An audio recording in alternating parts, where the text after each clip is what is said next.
Now, if you don't have the specific words, the specific product development phrase, AI is going to look at your experience, and it's going to look at context, and it's going to look at predictive. If you say you've done this, you likely have this skill, even if it's not listed specifically on your profile or in your resume.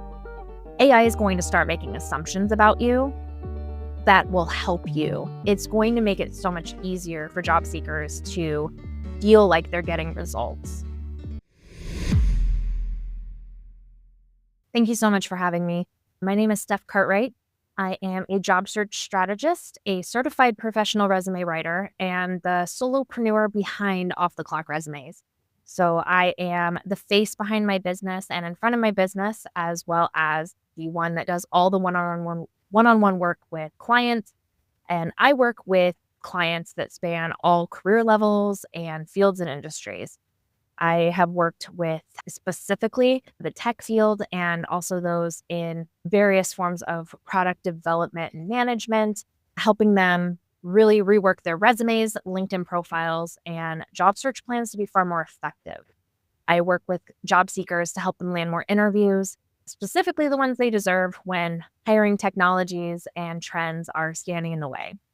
I love what I do. I started as a serial job seeker, so I am well rehearsed in job search practices, but as a professional resume writer, I stay up to date on hiring trends and technologies. I'm actually getting ready to attend another annual conference to get up to date, especially on how to integrate AI into job search practices. So I'm really looking forward to that. That's coming up here pretty quickly. That's the gist of who I am and what I do. What do you think current hiring practices are doing to block really talented candidates from finding the right roles? There's so many different hiring technologies right now, aiming from collection to interview. I personally haven't tested many interview platforms, but I know there are many AI-driven interview platforms that are now making it very difficult for human job seekers to find the humanity in the process. And what I'm finding is, it's gone beyond applicant tracking systems. That TS, a common acronym for those who are looking into how to update their resumes. And, that used to be very keyword, that used to be very focused on specific words that a recruiter was looking for. And now it's not so much the worry of making sure your resume has all the right keywords, because AI is now adding generative and predictive analytics to this technology. It's actually going to make it easier for job seekers because they don't have to worry so much about the specific keyword. That technology is going to make it so much easier for job seekers to at least get their foot in the door and land those interviews. But I think what's really holding job seekers back is the lack of knowledge of understanding how these technologies work, what they're looking for. I think a lot of us ended high school and college with some kind of a class teaching you how to write and everything we learned then, it just doesn't even apply anymore, just because of how much has changed with the different technologies being used. And how is AI changing the technology? Can you walk me through I wouldn't say the current status quo, but it is status quo. It's where it's might be using machine learning to look for keywords and optimize for that. Where does AI take it to the next level and change the dynamic there? So here's an example. Say there is a product developer who is trying to tailor his or her resume for a new job opportunity. About 5 to 10 years ago, they could just add the term product development to ensure that their resume is going to get in front of the hiring decision makers, whether that's getting through and in front of a recruiter or on their LinkedIn profile, for example. If someone goes in and searches for someone with the skill product development, they will pop up. So it was really important to have the right keywords, the right phrasing, versus, say, just developing products is a different way to say product development, right? It's more of the verb action taking form of saying it.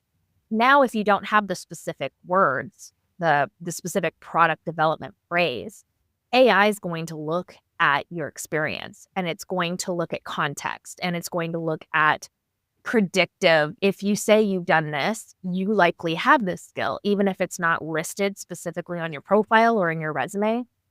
AI is going to start making assumptions about you that will help you in that search, sort, filter settings done by, you know, current applicant tracking systems or even LinkedIn. It's actually going to make it easier for job seekers to position themselves as the right fit for a job, even if they don't have these specific nuanced words that various companies will use and change to mirror their own branding or whatnot. It's going to make it so much easier for job seekers to feel like they're getting results. That sounds that sounds so right. My understanding of how you would describe an AI system is that's indeterministic. I think I said that it's indeterminate what like results you're going to get. Whereas the old ATS systems were deterministic and therefore gameable. If you could accurately predict like what the outcome is by putting in the right keywords, then it wasn't necessarily about merit. It was about how well you could hit all the right keywords for the system to anchor on to give your resume a chance. And now with AI, it's really hard to game the system. And now it's more about what your experience is. I'm sure I've been using the Dia browser and like the I can't believe I'm like totally spacing on it, but the comment browser from Perplexity where I could go on someone's LinkedIn page and I could just have it like run like an analysis on that person, and it could take multiple sources from different look at side projects that they have online, pull 10 different sources like websites that have their work on it, and pull like a more comprehensive profile on who someone is. And uh, yeah, like the world's never going to be the same because it's fantastic for podcast prep because it's, oh, help me get to know a little bit more about this person so that I can get an idea of what questions I could ask and get a feel for like context, like over a timeline. Okay, first they did this, then this, and you could see like more of that arc that's a little bit harder to infer if you just read their LinkedIn, which is usually pretty curated. Yes, and I will say that as a resume writer, what I used to do to work with clients became so unsustainable because what I was doing to follow trends is I need to find the exact keywords in this job posting and I need to integrate them into this resume a certain way. And then I need to elaborate on those details that once they get in front of a human reader, it's going to give more context behind that specific phrasing. So, what I'm doing now is I've actually plugged in my workflow to integrate AI. It's not doing the writing, but it's doing a lot more predictive analysis. It's doing a lot more of the idea generation, kind of like you said, for, coming up with questions or whatnot. If I want to clarify their career goal, if I want to clarify their skill sets or more importantly, what they're most proud of from their background, and then tie that into what they're targeting, AI is able to do that for me instantaneously. Whereas it used to take me hours to do that type of work for a client on my own. And the results, this is the part that blows my mind. The results were not always effective because maybe that job posting closed and they're targeting something different a week later. And then all the work that I did is going to be harder for them to find effective unless they go in and do additional work. So a lot of what I've done is really taught other job seekers what these technologies are, how they work, how to make them work for you very quickly without it taking hours to rewrite your resume for every application. And LinkedIn is a good example of this. You can't rework your LinkedIn profile for every single job you see. It needs to be a summary or essentially a widespread description of what you can do, what you want to do. There needs to be some targeting, but not the same as you were going to apply for a job online, how specific your resume needed to be to that specific job every single time. I definitely resonate in recent like job searches, uh, having to like update my LinkedIn because, oh, I might have the wrong keywords because I have a pretty broad multidisciplinary career, but I might be applying for a specific role. And depending on how large the company is, they're going to probably want someone that's more specialized. And so that tempts you to hide some of the diverting, like diverse like roles I've done. So for example, I've jumped between like design and product management in my career and I've gotten direct questions of, yeah, like, what do you want to do? And I'm like, I found that a few people accept the answer of, I guess, just whatever the company needs and whatever I find interesting at the time.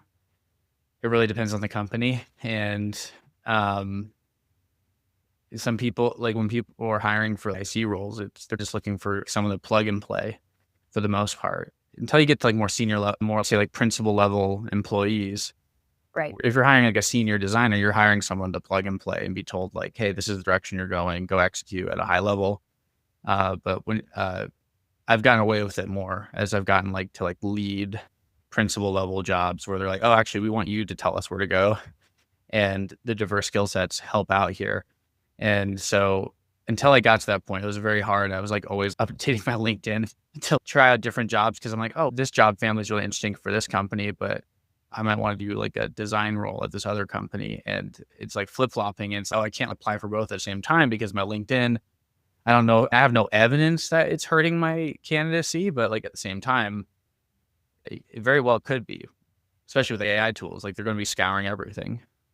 Yes. And I will say at some point in the last 10 years, Yeah. the trend shifted from wanting someone with a broad range of skills and diversity to we want a specialist. We want someone who really is an expert in this one thing. But now that we're adding in this AI element, we're going back to the original trend where AI wants to see the breadth of your knowledge and expertise and then be able to say, yes, this person has these skills, but they also have these skills, which will likely be a good fit for the following career path. And it's going to help hiring decision makers make better decisions because it's going to look at a bigger picture than just, oh, I'm saying I specialize in this right now. It's going to show them where your potential is for learning and development and leadership and excelling throughout your career path moving forward within the same company. Yeah, it really allows you to uniquely position yourself. Yeah, as a autodidact, for interested in a lot of different things, the specialist trend has really, I think, I wouldn't say my career has been like hurt too bad, but it definitely has closed up opportunities I thought were exciting, but I got shut out because I wasn't, I don't know, neurotypical, like picking my lane, happy with my lane. Um, and I just like learning about a lot of things, like spending time learning how code works and getting, I wouldn't say in trouble, but going out of my lane to try out different responsibilities because I thought that they were interesting. And yeah, you get punished for that. Pre-AI, you get punished for that because for a very good reason. There's no there's no way that you could be that good at so many things. And now with I feel like the system thinkers are really getting rewarded right now. Like the people that see, okay, all these things need to work for something to happen. You don't necessarily need to have a junior business analyst to help you with data analysis. You could just pipe your data into Claude, ask questions, and you could do it. If you know how to ask the right questions, you don't need to be like an Excel wizard to do analysis anymore. Actually, Claude is doing a pretty good job making spreadsheets now. Like they just launched that functionality, and there really is no excuse for someone to not go out of their lane, expand their breadth a little bit more. And that's exciting because then you could have 2 or 3 things that like you're good at from a breadth perspective to uniquely position yourself. Like one of the things that we talked about before recording was how you treat the job search. Okay, you find your target segment, like your target market, like the actual hiring managers that you're targeting. And one of the things that you brought up in your communications as we prep for this episode was that like why many professionals think they're marketing themselves effectively, but they're actually creating generic products that don't stand out. I feel like whenever I just put my design roles or just my product management roles on my LinkedIn, I felt like I was making myself more generic for a specialist role. And I wasn't really like showing what else I was capable of. Could you speak a little bit more about why most professionals think that they're marketing themselves good, but what are some like maybe anti patterns that you see that usually aren't like called out in that One of the problem? analogies that really stuck in my head in the last couple days was highlighting benefits over features. Mm, And with previous trends, those keywords, those skills and keywords, those were the features, not the benefits. Whereas now, if you shift your mindset to, I'm going to position myself as the best fit for this job, not because of my skills, not because of the features that I bring, but because of the impact I've made, the benefits I've made. And this also ties into AI a little bit as well, because one bullet on your resume can speak to an ATS based on the keywords that is in it. So that one bullet may be associated with project management skills. Whereas now with AI, that one bullet, depending on how much information you give it, how much context you describe, it might register 5, 6, 7 different skills associated with that one bullet because of the impact you had. So let's say for designing a product that increased efficiency for a large enterprise, you're looking at project planning, project management, you're looking at design and strategy, you're looking at so many other skill sets just based on the outcome, or in this analogy, the benefits that you're describing. That right there is going to broaden your horizons when you are applying for jobs online, or even better, just having a LinkedIn profile that showcases what outcomes you can bring to a role. And that's going to, again, with these additional tools that are now being integrated into sourcing, hiring, whatever it is on the HR side, it's going to make it so that you are recommended automatically for roles that are being written, for roles that are being maybe posted, but not quite like publicly attracting all those applicants yet, but it had just been posted. You're already recommended before you're even being told about a job opening. And that's going to open up so many opportunities for those who are happily working, but open to something new or excited to try something new if the right opportunity were to arise. So, really focusing on what makes me the best fit for the ideal role that I want, even if I'm happy in the role that I have. Maybe I want something a little different. Okay, what is the differentiator there from the role I'm currently holding to the role that I want? And how do I describe how I can bring about the outcomes based on past experiences? And that attitude towards your background is so much more freeing because it gives you the opportunity to give more information and give AI the ability to make assumptions about you and recommend you to opportunities. Whereas someone who is just focusing on the skills still, just focusing on those features instead of the benefits, are actually going to start limiting themselves because they're just giving the bare minimum rather than telling stories that directly relate to those outcomes. That's what I've gotten really excited about is that you could do more storytelling. One of the things that I have done on my LinkedIn, knowing that people could just ask a AI to read your profile for you. They might even be consuming it themselves. They could just say, "Hey, just analyze this." You might have a pretty good prompt.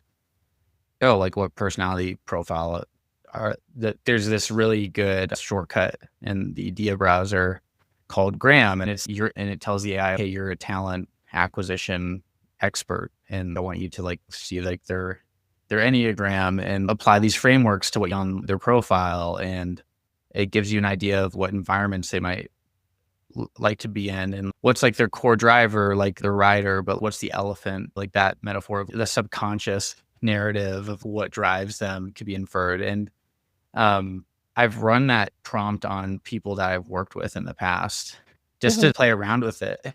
And the outputs are like, oh man, like they nailed it. Like that, yeah, that's exactly what their insecurities are.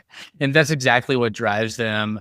And yeah, these are what they're good at 100%. And really AI is just taking real like human expert heuristics and applying that to anything, I guess that we tie it to. And what I like doing with my profile and like I'm running it on my own profile to see like what the outcome is because it's a pretty popular prompt. I'm like, okay, how do I really showcase my good strengths and enneagrams and maybe get a good elephant profile and reflect and refine my narrative instead of putting like bullets drove this blah blah blah by the X%.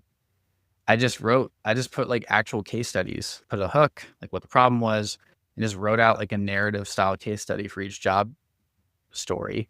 No, with the bet that like AI is going to read it and they're going to get a lot more like context to provide evaluations to hiring managers of what I could really do.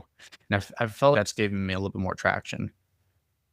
Yeah, storytelling, especially on LinkedIn, is key. And I think that's something a lot of people are afraid of because they're thinking of, data security and privacy protection and all this, and they don't want to give too much away. If you think about it in terms of how you look at a profile on your phone, those short paragraphs or bullets or single lines, breaking it up so it's easy to skim is really important. It's the same principle as your resume. You want to make it easy for someone to skim.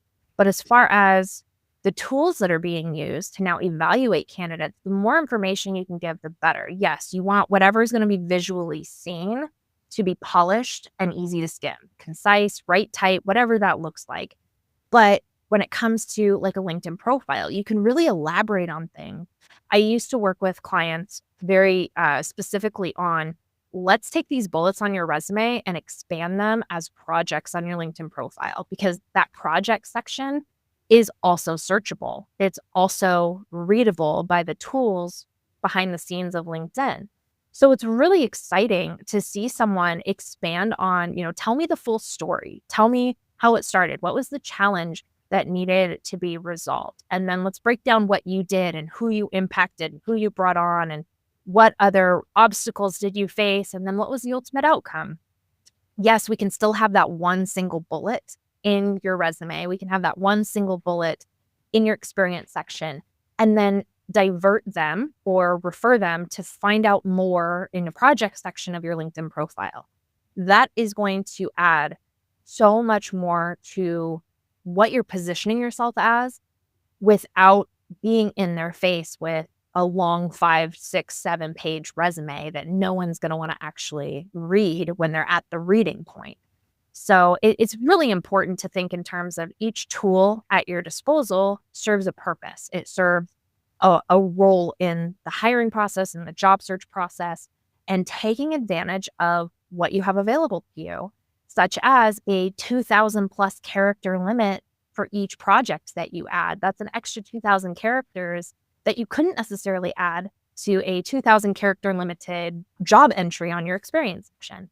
Take advantage of these extra spaces to add more context and give yourself a leg up with these different technologies. So let's say that maybe you're talking to like Steph 5 years ago and you wanted to explain like what you've had to unlearn as like these new technologies have come out and what you've been seeing with your clients recently. Like what would probably be like the top lessons that you would tell her to unlearn going into today? I would start by saying, first, you are right. Remote roles are now prevalent, and you should be ready to write more resumes targeting remote roles instead of telling your client these are really competitive and hard to get, and they're just hard to find. Mhm. I definitely had a theory that it was going to be within 5 to 10 years, remote roles are going to be prevalent. And looking back, I was right. And I mean, granted, the world had so many things that impacted that, but now the competition is so much greater than it's ever been because of the technologies for people to work remotely and for people to manage their schedules working from home or working abroad. I think that one of the things I'd have to unlearn is that if you don't tailor, and I guess I kind of touched on this already, if you don't tailor your resume for the specific job before you apply, you won't even be considered. I am still a strong believer in tailoring a resume if you're going to apply online. But now, because the competition is so high and applications are just so high volume, I would say it's more important to have a full blown strategy built outside of applying for jobs online to be effective. It's more important to be strategic in who do I need to talk to? Who can I just start relationships with, even if it doesn't result in a job at that company, but it's going to expand my reach in my targeted field or industry? And how can I showcase to the world that I'm an expert outside of my resume?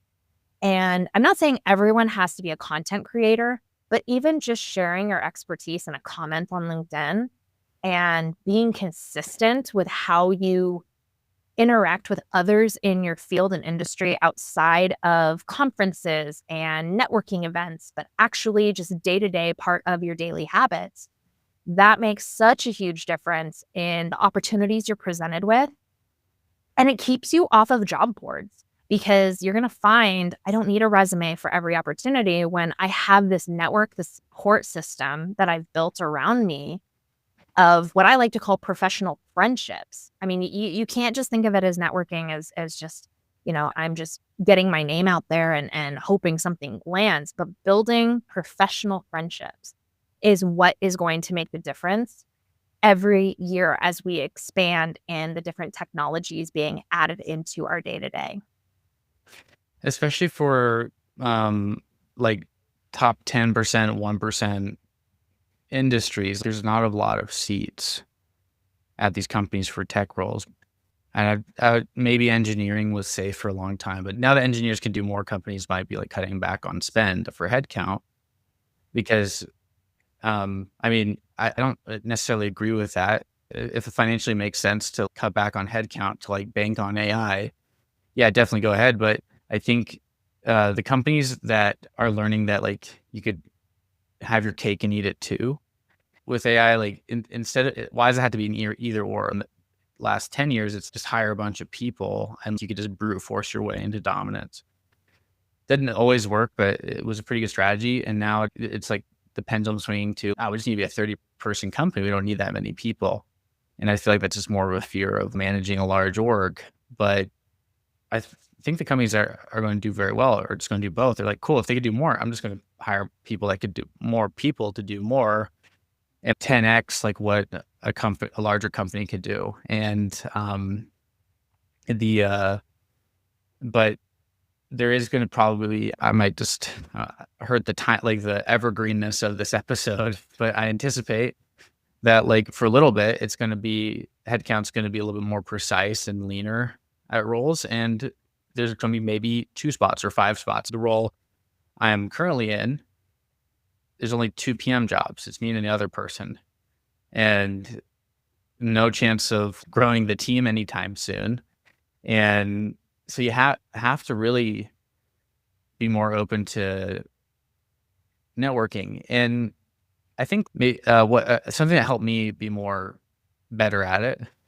Obviously, I have a podcast that helps me like meet awesome people like Steph here, and build like professional friendships. But is like understanding what marketing means. Think about like if you've ever been to like a farmer's market or like just any kind of like fair where there's like different tables set up or a conference where there's companies have like tables set up. That's like the oldest form of marketing. You go to market and you show up and you build relationships and friendships. And it's, oh yeah, it's like it's the guy with all the peaches that shows up every summer at the farmer's market. We know, like, now that you know who that person is, you're more likely to purchase and transact with that person because you know them. And so marketing is just showing up in the right place. And that's what segmentation means for listeners who like keep hearing segmentation and just say, hey, what do you mean by segment? It's okay. Are you going to go to this farmer's market? Or are you going to try to get into Walmart as a vendor? That's Right. segment. It's like, So I'm going to target the farmers market because of the discerning buyers there for like my bespoke products. Yeah, it's finding out like which market to go to. How would you coach like someone to figure out like what the target market is? Because I think the whole spray and pray to like big thing companies and small startups just to find any kind of job is a pretty common tactic for most people. And can you like walk through how you coach someone out of that mentality? Yeah, I have a new process that I work through with certain clients who would like to approach their job search more holistically. And what we do is we start with a form and I ask them to answer questions about, how would you describe your workplace personality? How would you describe your motivators in your career outside of pay and benefits? What are the things that drive you, motivate you? And I use a little bit of AI research to help me narrow down what different industries are a good fit for them, what sort of companies. I think right now I look at anywhere between 10 to 15 companies that align with their answers, what they're looking at for a certain company culture, a certain type of, I don't want to say culture, but like their vision, what they're looking for as far as, what they want to achieve as an organization. Does that align with what you want in your life and your career path? And what we do from there is we get crystal clear on who is working in the department or the division that is in line with where you see yourself next. Who's already working there? How can we get in touch with them? How can we start developing conversations that are not salesy, but are, you go to a networking event and you want to ask, what kind of projects are you working on? And just to learn about what they're doing and showing a general interest in what they're doing to start building that relationship. That is targeted networking right there.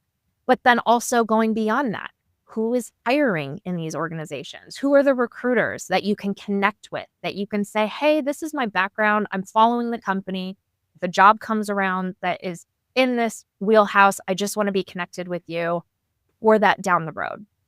And what we're finding, and I'm really curious how this is going to change with AI usage in the company as well, where they're getting leaner teams. Companies are notorious for building roles, designing roles for people that are able to say, I see you have a problem. I know how to solve it. You don't have a job opening for me right now, but you're going to want me on your team. And companies are notorious for creating roles for the people they want. And so if you can figure out what that company's challenges are and how you can help them solve those challenges, whether that's using AI or bringing the humanity back to their customer facing elements of their company, that's what's going to help you get your foot in the door at a company you're going to be happy with a career path that is going to align with your values. And it's going to help you in so many ways as technologies change the trends, because you have that support system of people at all these different companies that are very similar, maybe even competitors. And they're going to be in your corner because you've built those professional friendships to get into a place that is the best fit for you. I can attest to that. I started this podcast back in my senior year of university because it was hard to break in as a junior level designer. And my friend and I who started it at the time thought like just had the crazy idea of I wonder if we could just if we ask these hiring managers who won't spend like an hour to go to get a coffee or something with us, but maybe they would say yes if we invited them on our podcast. And we didn't have a podcast. We just said, hey, would you like to become on our podcast? We're just talking about design and stuff. And they say yes, and then we're like scrambling to figure out how to record it and coordinate it. And this is before like software has gotten really good for like remote interviews, and it was before COVID. And that second guest on my show led to like my first few jobs in the industry and led to like really strong like professional friendship. And most recently, just to your point about people just designing jobs for people they want. something that I've learned when I'm following careers of people I just really admire is that they don't want to hire. They don't want to like hire for a role. Like they'd prefer not to like recruit for a role. They'd rather discover talent and just be like, oh, cool, let's make it work with this person. And my whole thing, there's like a Kevin Kelly line, like try to be a category of one. No, they don't want a designer or they don't want like a resident. They don't want a designer. They want Caden to come to the company. They don't want Steph. They don't want just any resume writer. They want Steph, right? That's Right. like personal brand and trust. I'm not going to announce it in this episode because we're still wrapping up the details. But the next company I'm working for, I actually had an offer to work there 5 years ago, and I decided to explore like a more interesting opportunity. It's for less money, but it was like way more interesting opportunity. Like I thought, and because I believe like careers are like just a collection of stories, and if you have a bunch of good stories, that equals a good career. And the hiring manager at the time was a real class act about it. He's like, that sounds really cool. I'm really excited for you. And he kept in touch for 5 years. And because he thought I just discovered talent, I'm going to figure out when the right time is. And I reached out, but we kept in touch over the years. And then recently I just said, hey, you know what? I'm looking for my next role. I wonder if there's something we could do to make this work. And then when an opening came up, I interviewed and interviewed a lot better than I guess either of us expected. It was just like on the merit of the relationship. But then luckily the experiences I got by choosing not to go there right away actually made me even like more qualified for what they're trying to do strategically as a business. And I knew that the interview was really good because most of it was just like talking about the actual like reason why they opened up this headcount, what they're trying to do as a business, how it's a blocker strategically. And my ability to be like, that's interesting because what I did at this company is basically the same thing. It was like going fast. It was accelerated interview process. It just seemed like a slam dunk. And then while I was touring the office just with one of my friends that work there, another professional friend. So yeah, real power of getting insider access. Um, they said, hey, another team had a budget issue, and we might have to do some internal shuffling to bring a designer from another team onto this team. And I'm like, no, this is some really bad luck because it's like I'm skipping rounds. It just looks like I'm wrapping up final interviews. I'm getting a ton of good feedback, and just off a technicality, I'm like, this sucks. And I'll wait all weekend, a couple days, and I'm like, oh, it probably happened. And so recruiter calls me and says, hey, we want you to be here. We have to work this out. But like, we really want to figure out a way to make this work. We can even like, we have another opening on another team. We want to figure out how to get you here. And,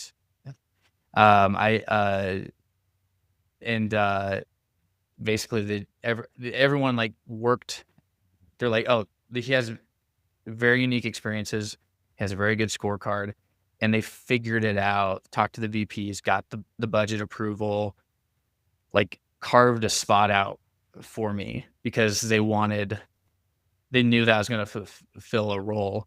And that's a 5-year story arc. And that's Yeah. best case scenario. Yeah. That's right there. Yeah. What lands people, not just in a job, but a job that they're going to love because they are trusted, they are wanted, they are definitely, there because they want to be there, and everybody wants them there too. That is the end goal. And you're not going to find that by just applying for jobs on Indeed or just applying for jobs on LinkedIn. You have to do that extra work of, these are the things that I've done. These are, like you said, stories, the career stories that are going to build my career. And then when I figure out what I'm most excited about, what I'm passionate about, or what I really want to be a part of, and I have this network of people that I've been talking to, building those professional friendships with, it's going to be so much easier for you to get your foot in the door that way and to find yourself in a position where you're not wanting to turn around and look for another job for several years. And I think that is the end goal for so many people. And the narrative of this is how you're supposed to find a new job keeps people from trying and keeps people from building those relationships because it's daunting instead of looking at it as a longer story.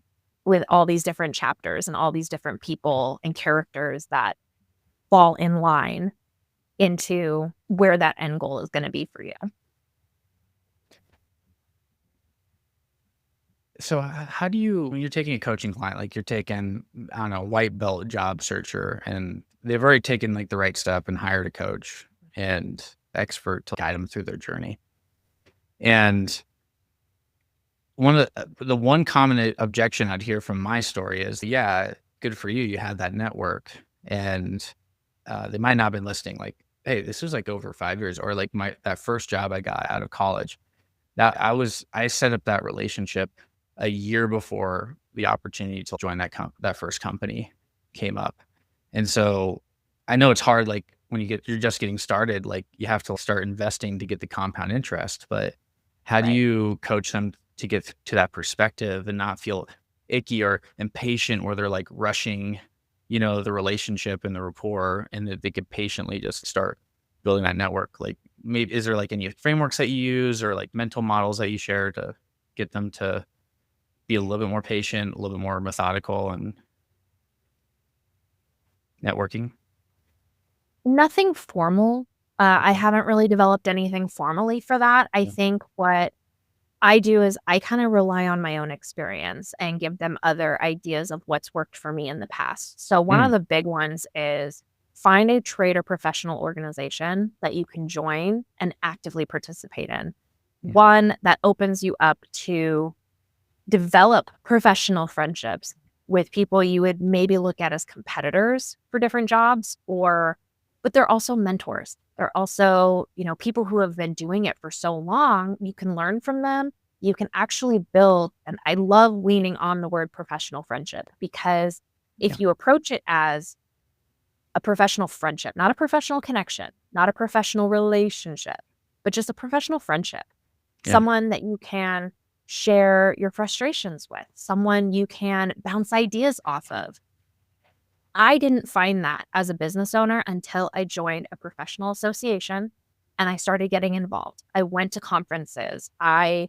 Especially around COVID shutdown, I attended Zoom networking opportunities. I found a couple specific friends within the organization that, especially during COVID when things were really lonely, we had Zoom wine happy hours and we had just Zoom lunch date. I have a colleague in, halfway across the country, and she and I just sat down and had lunch together over Zoom and just talk shop. And she has sent me referrals. I have sent her referrals. We have that friendship and trust that, yes, you are also in the same line of work as me.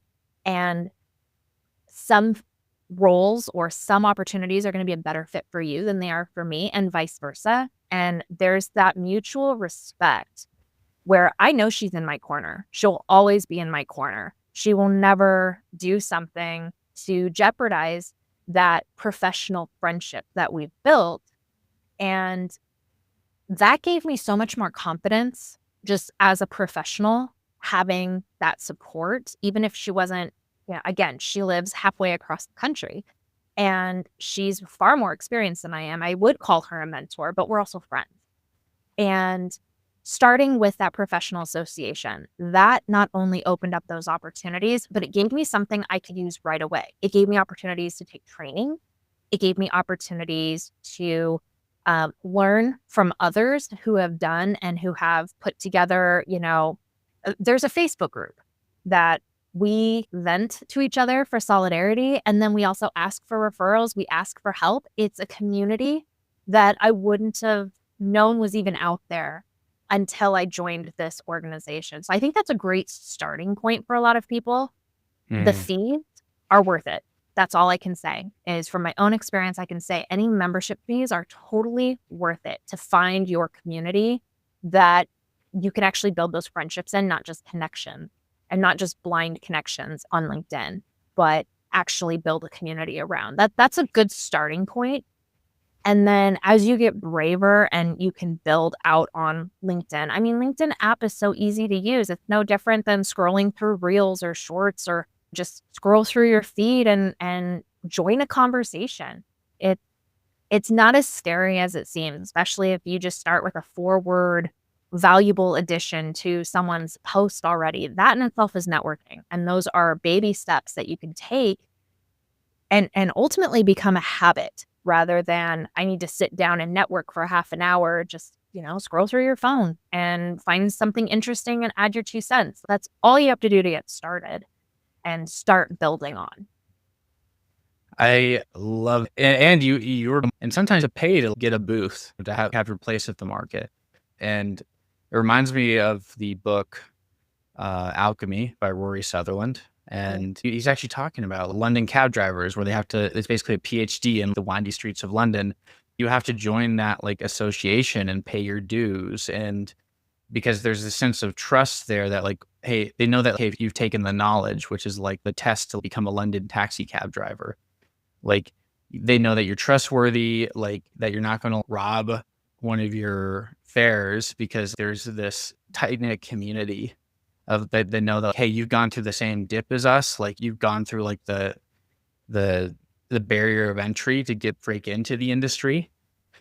And there's that concept of a trades guild in the olden days, right? Where Right. if you're part of a guild, there's a sense of like branding and trust that like you are a peer to the industry and that rising tide raises all ships, and that if like your goal to network is just find people so that you could connect other people and help them get jobs, it's going to eventually come around to you.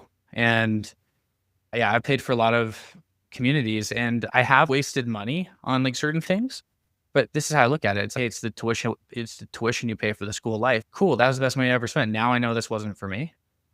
And then other times I paid money and I'm like, wow, what a great investment. If you buy an online course, it's $800 at the time. And then they increase the price to $1,000 for that course. Cool. Like it just appreciated $200. Think of it that way.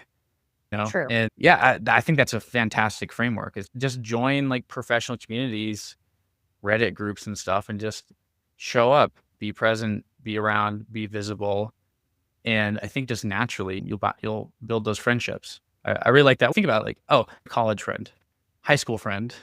It's just like you're just in the same place at the same time and they fall in that category of friendship. Like same thing. Oh, I've run into this person. I worked with them at a company. They're a professional friendship. It's not like weird. It's not a euphemism. It's true.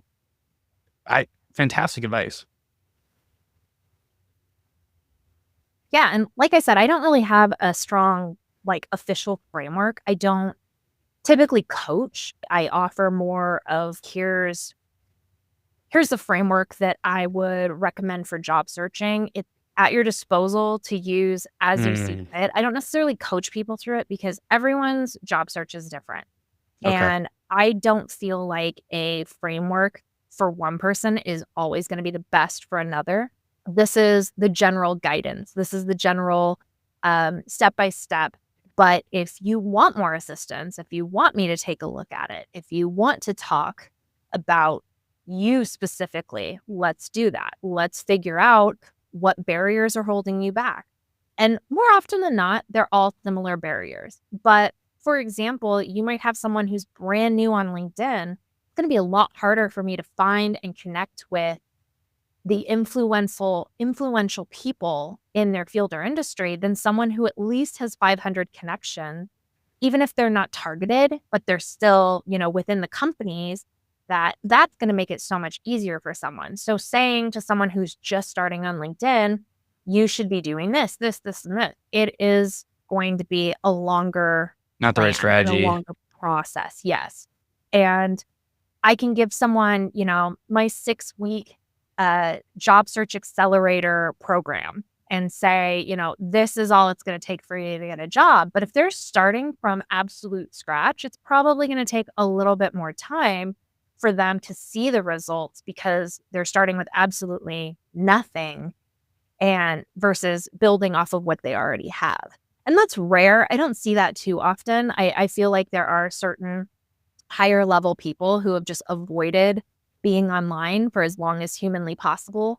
And now they're starting to realize, uh-oh, like I still need to be relevant for at least another 5 to 10 years. And they're starting essentially from scratch. That's uh, a much harder end goal to reach. Steph, do you feel like there's anything that hasn't been said that should be said before we sign off? And how can people find your work? Yeah, I feel like we covered a lot, and I didn't go into this thinking we were going to deep dive on resumes or deep dive on LinkedIn. I feel like we really covered a wide range of strategy. But I do want to remind people that at this point in time, yes, there's all this new technology coming out, but the basics are still relevant. Having a solid presence on LinkedIn is relevant. Having a resume that is ready to go for a job application is still very relevant. And making sure that you're mindful of how things are going to change over the next 5 to 10 years, but still being able to be present in the trends, utilize the current technologies is still important to know and how to do it. And that's where I help. So I can be found at offtheclockresumes.com. I work one-on-one with clients for done for you job search strategy as well as resume services. I also have smaller, more targeted services for specific application. And then I also have a full job search shop with templates, worksheets, courses, roadmaps that break everything down so you can kind of pick and choose what you need help with without working one-on-one with me and getting the solutions you need right away. All of that can be found at offtheclockresumes.com.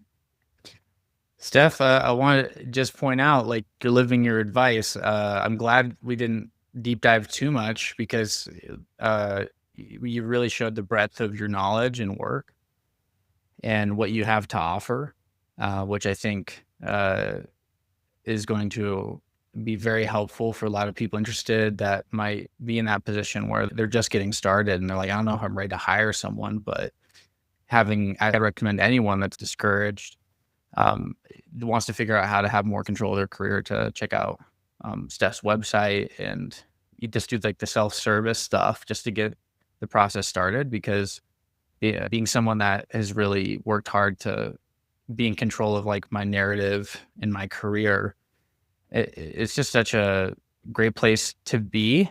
Have just being able to just go out to your Rolodex and say, hey, I'm looking, and have people try to recruit you. So I really appreciate the time that you spent, and I hope this isn't the last time we talk. You have a good one. You too. Thank you.